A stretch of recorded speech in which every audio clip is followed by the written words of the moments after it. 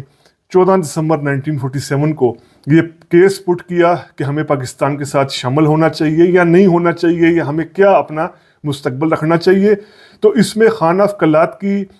کہ اپنے جو تحریریں ہیں اس کے مطابق انہوں نے یہی کہا پارلیمنٹ کو, جو اکثر وہاں سردار, نواب, جاگیردار بیٹھے ہوئے تھے بلوچستان کے, قلات کے, کہ پاکستان کے ساتھ ہی ہم شامل ہو جاتے ہیں. لیکن جو پارلیمنٹ کے اندر سردار تھے, زمیندار تھے, ان میں سے اکثر کی رائے یہ تھی کہ ہمیں پاکستان کے ساتھ شامل نہیں ہونا چاہیے. خاص طور پر جو پارلیمنٹ کے اندر غوث بخش بزنجو, جن کا بعد میں پاکستان میں بھی بہت اہم کردار رہا, پاکستان میں بھی بلوچ قوم پرستی کے حوالے سے بڑی آواز رہے, غوث بخش بزنجو نے اس تجویز کی مخالفت کی اور انہوں نے کہا کہ اگر صرف مسلمان ہونے کی بنا پر ہی پاکستان کے ساتھ شامل ہونا بنتا ہے تو پھر ایران اور افغانستان پڑوسی ہیں وہ بھی پاکستان کے ساتھ شامل ہو جائیں, ان کو بھی ہو جانا چاہیے. تو اگر وہ نہیں ہو رہے تو ہمیں کیا ضرورت ہے پاکستان کے ساتھ شامل ہونے کی. اب یہ خان آف قلات دعویٰ کرتے ہیں کہ جو خان آف قلات یعنی قلات اسمبلی تھی, قلات پارلیمنٹ تھی, اس میں جو اکثر سردار تھے, زمیندار تھے یا بڑی آوازیں تھی وہ پاکستان کے ساتھ شامل نہیں ہونے جا رہی تھی.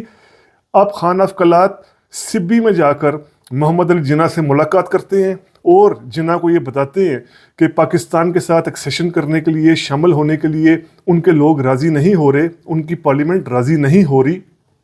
لیکن اسی کے ساتھ خان آف قلات جناح کو یقین دہانی بھی کراتے ہیں کہ ان کو تھوڑا سا ٹائم دیا جائے اپنے لوگوں کو سمجھانے کے لیے. اب اسی اسنا میں جناح جو خان آف قلات کے ساتھ ساری بات چیت چل رہی ہوتی ہے, معاملات چل رہے ہوتے ہیں, اس بات چیت کو کرنل ایس بی شاہ کے حوالے کرتے ہیں جو سیکرٹری جنرل ہوتے ہیں منسٹری آف فارن افیئرس کے. تو ایک کرنل ایس بی شاہ کے حوالے یہ ساری بات چیت کی جاتی ہے.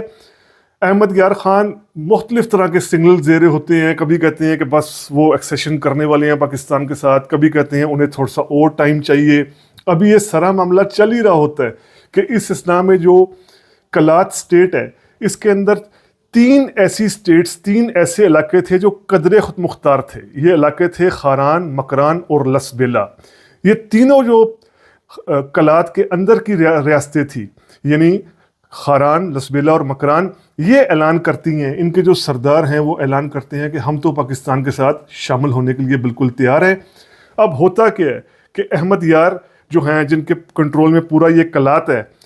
اور 3 ریاستیں اس میں سے خاران, مکران, لسبیلا کہہ رہی ہیں کہ ہم نے پاکستان کے ساتھ شامل ہونا ہے.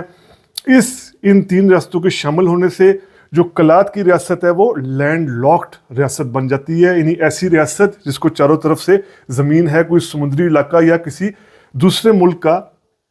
اس سے رابطہ نہیں ہے. اب خان آف قلات کے پاس جو علاقے رہ جاتے ہیں ان میں جو بلوچستان کے علاقے ہیں, قلات کا خود ڈسٹرکٹ ہے, خزدار ہے, مستنگ, چاگی, پنجور, کچھ, بولان, سبی, یہ علاقے رہ جاتے ہیں خان آف قلات کے پاس. اور اب جو خان آف قلات ہیں احمد یار خان وہ ایک دھمکی بھی دیتے ہیں کہ ان کو ایکسیشن کے لیے مجبور نہ کیا جائے ورنہ وہ یونائٹڈ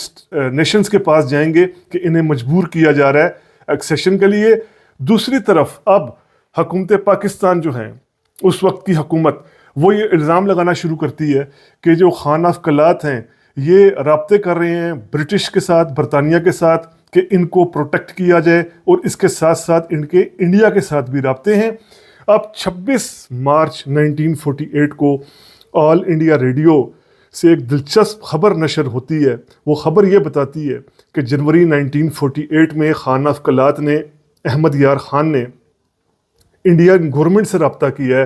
نہرو سے, وی پی مینن, سردار ولبھ بھائی پٹیل جو انڈیا کے معاملات دیکھ رہے تھے پرائم منسٹر کے طور پر, منسٹرز کے طور پر, ان سے رابطہ کیا ہے کہ ہمیں انڈیا کے ساتھ شامل ہونا ہے. یہ 27 مارچ 1948 کو یہ خبر آتی ہے. نیو دلی اس خبر کو فوری طور پر ریجیکٹ کرتا ہے. نہرو حکومت کہتی ہے کہ ایسی کوئی بات نہیں ہوئی, اور دوسری طرف احمد یار خان بھی کہتے ہیں کہ اس طرح کی میں نے کوئی انڈیا کو ایکسیشن کی بات نہیں کی, کوئی اگر بات کی ہے تو پروف دیا جائے. دلچسپ بات یہی ہے کہ آل انڈیا ریڈیو پر جب یہ خبر آتی ہے 27 مارچ 1948 کو, تو اسی روز 27 مارچ 1948 کو احمد یار خان سائن کر دیتے ہیں پاکستان کے ساتھ ایکسیشن کے, یعنی خان آف قلات جو ہیں وہ قلات سٹیٹ کو مرج کرنے کا دستخط کر دیتے ہیں باقاعدہ پاکستان کے ساتھ. اب یہاں پر خان آف کلات نے تو سائن کر دیے، لیکن ان کے جو بھائی ہوتے ہیں پرنس عبد الکریم، یہ کسی بھی طور پاکستان کے ساتھ شامل ہونے کے لیے راضی نہیں ہو رہے ہوتے۔ پرنس عبد الکریم باقاعدہ طور پر مسلح بغاوت کا اعلان کرتے ہیں اور کہتے ہیں کہ وہ آرم ریزسٹنس کریں گے، مسلح بغاوت کریں گے پاکستان کے ساتھ شامل نہ ہونے کے لیے۔ پرنس کریم کی بغاوت کا یہ آغاز ہوتا ہے، باقاعدہ طور پر وہ افغانستان بھی جاتے ہیں، وہاں سے بھی مدد حاصل کرنے کی کوشش کرتے ہیں، افغان حکومت ان کی بھرپور مدد نہیں کرتی۔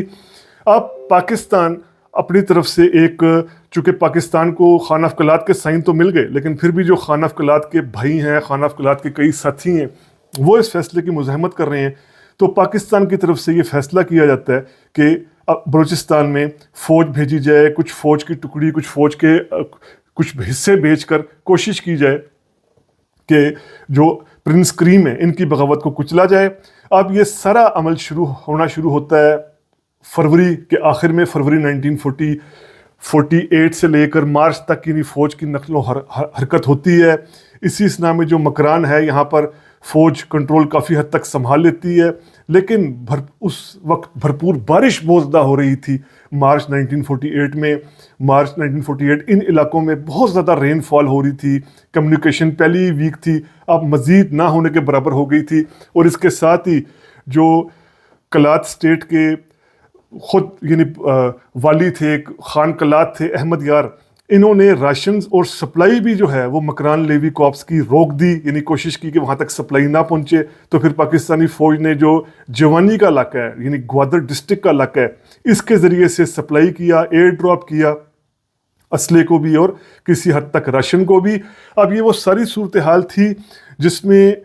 ایک بڑا اہم کردار تھا سر ایمبروس ڈنڈلس کا۔ اب یہ سر ایمبروس جو ہیں یہ ایجنٹ تھے گورنر جنرل کے، پرنسلی اسٹیٹس کے ساتھ معاملات طے کرنے کے لیے گورنر جنرل کے ایجنٹس ہوتے تھے۔ تو کلات کے ساتھ جو جنا کے معاملات تھے گورنر جنرل پاکستان کے، ان کے معاملات سر ایمبروس دیکھ رہے تھے۔ انہوں نے یہ طے کروایا میٹنگ میں کہ سیکورٹی فورسز کو بھیج دیا جائے اور کی انسٹالیشنز پر، کمیونیکیشن لائنز پر، روڈز پر جو ہے وہ اپنا کنٹرول حاصل کر لیا جائے، کسی بڑے نقصان کی طرف نہ جایا جائے، بلکہ جو کی اہم علاقے ہیں، کی انسٹالیشنز ہوتی ہیں، سڑکیں ہوتی ہیں، ان پر ہی اپنا کنٹرول کر لیا جائے۔ خان آف کلات کو بھی یہ کہا گیا کہ ہم بتا دیں گے کہ ہم کچھ جو یہ بغاوت ہو رہی ہے اس کو ختم کرنے کے لیے کچھ کارروائی کرنے جا رہے ہیں، لیکن یہ جو خبریں آ رہی ہوتی ہیں کہ فوج آ رہی ہے، فوج آ کر کچھ کی انسٹالیشنز پر اپنا کنٹرول کرے گی، اس سے پہلے یعنی 27 مارچ 1948 کو ہی یہ اعلان کر دیا جاتا ہے خان آف کلات کی طرف سے کہ ہم پاکستانی اسٹیٹ کے ساتھ ایکسیڈ کر رہے ہیں۔ پاکستان کی آرمی باقاعدہ طور پر جو پرنس کریم ہے ان کی طرف سے جو مسلح بغاوت چل رہی ہوتی ہے، جو اپنے بھائی کے فیصلے کو نہیں مان رہے ہوتے پاکستان کے ساتھ شامل ہونے کا، اس پر اپریل 1948 میں پاکستان کی فوج باقاعدہ افغانستان یعنی کلات کے علاقوں میں داخل ہوتی ہے اور بہت جلد کلات اور اس کے اطراف کے علاقوں پر اپنا کنٹرول سنبھال لیتی ہے۔ اس وقت جو پاکستان کے کمانڈر ان چیف تھے، جو فوج کو ہیڈ کر رہے تھے، وہ انگریز تھے، جنرل سر ڈگلس گریسی، اور جو اس آپریشن کو جو لیڈ کر رہے تھے وہ بریگیڈیئر گلزار احمد تھے، جنہوں نے اس آپریشن کو لیڈ کیا تھا۔ جبکہ جو کلات کی طرف سے، پرنس کریم کی طرف سے جو مزاحمت کی جا رہی تھی، اس میں کلات سٹیٹ نیشنل پارٹی بنا کر اور بلوچ کئی فگرز کو، بلوچ کئی پرسنالٹیز کو اپنے ساتھ ملا کر یہ مزاحمت کرنے کی کوشش کی جا رہی تھی۔ 24 مئی 1948 کو جو احمد یار خان ہے یہ دعویٰ کرتے ہیں کہ جو ان کا بھائی پرنس کریم بغاوت کر رہا ہے پاکستان کے خلاف، پاکستان میں شامل نہ ہونے کے لیے، اس میں ان کا کوئی عمل دخل نہیں ہے۔ لیکن جو ہسٹورینز ہیں وہ خان آف کلات کی طرف سے ایسی کسی بات کو تسلیم نہیں کرتے۔ وہ کہتے ہیں خان آف کلات نے باقاعدہ طور پر اپنے بھائی کو ایسا کرنے سے نہیں روکا تھا۔ دوسری طرف جو پرنس کریم ہے ان کو افغانستان سے کوئی سپورٹ نہیں ملتی، جس طرح یہ چاہتے ہیں رشیا سے کوئی سپورٹ یہ نہیں ملتی، تو اب یہ ایک لحاظ سے واپس آنا چاہتے ہیں پاکستان آ کر بات چیت کرنا چاہتے ہیں، سرنڈر کرنا چاہتے ہیں۔ تو پھر ڈگلس فیلکو جو گورنر جنرل کے ایجنٹ ہوتے ہیں، ان کو دوبارہ کہا جاتا ہے کہ وہ جا کر پرنس کریم سے بات کریں۔ یہ پرنس کریم سے ہربوئی کلات ڈسٹرکٹ کی ماؤنٹین رینج ہے، یعنی کلات ڈسٹرکٹ کا جو پہاڑی رینج ہے یہ ہربوئی کہلاتا ہے۔ یہاں جا کر احمد یار خان سے بات کرتے ہیں اور اب یہ دعویٰ کیا جاتا ہے، اب یہاں دو زاویے ہیں، ایک بات یہ کی جاتی ہے کہ احمد یار خان کو کہا جاتا ہے کہ وہ سرنڈر کر دیں، ان کو کچھ نہیں کہا جائے گا۔ دوسرا دعویٰ یہ جو بلوچ قوم پرست کرتے ہیں کہ اس بات کو مان تو لیا گیا کہ ہم ٹھیک ہے پرنس کریم اب کسی قسم کی مزاحمت نہیں کریں گے بلکہ خود سرنڈر کر دیں گے۔ اب یہاں پر زاویوں کا فرق آ جاتا ہے، ایک طرف یہ ہے کہ پرنس کریم افغانستان سے مزاحمت کر رہے تھے کہ ان کو گرفتار کیا گیا، دوسرا زاویہ یہ ہے کہ پرنس کریم نے خود سرنڈر کر دیا۔ وجہ کچھ بھی ہو، جولائی 1948 میں جو پرنس کریم تھے یہ پاکستانی فوج نے ان کو گرفتار کر لیا تھا، چاہے انہوں نے خود سرنڈر کیا ہو یا یہ مزاحمت کر رہے ہوں، مقابلے کے بعد گرفتار ہوں، لیکن پرنس کریم گرفتار ہو گئے۔ اور گرفتار ہونے کے بعد پھر یہ کبھی نظر بند رہے، کبھی ان کو گرفتار کیا گیا، کبھی رہا کیا گیا، کبھی گھر میں نظر بند کیا گیا۔ اس طریقے سے 1977 تک یعنی اپنی وفات تک یہ اس طرح کبھی نظر بند رہے، کبھی رہا رہے۔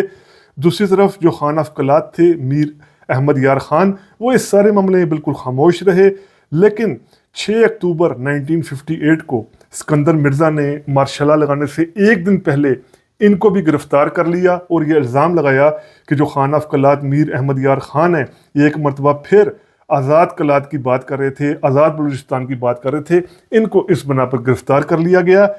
یہ وہ ایسے واقعات ہیں شروع کے ہی، یعنی بلوچستان جب پاکستان کے ساتھ مرج ہو رہا تھا، یہ شروع کے ہی ایسے واقعات ہیں جو آج بھی بلوچستان میں اپنا کہیں نہ کہیں اثر رکھتے ہیں۔ اس کے بعد وہ 50s کی موومنٹ ہو، مری جو ٹرائب نے بغاوت کی تھی وہ ہو، یا بھٹو دور میں مینگل ٹرائب کے خلاف جو آپریشن کیا گیا وہ ہو، 2006 میں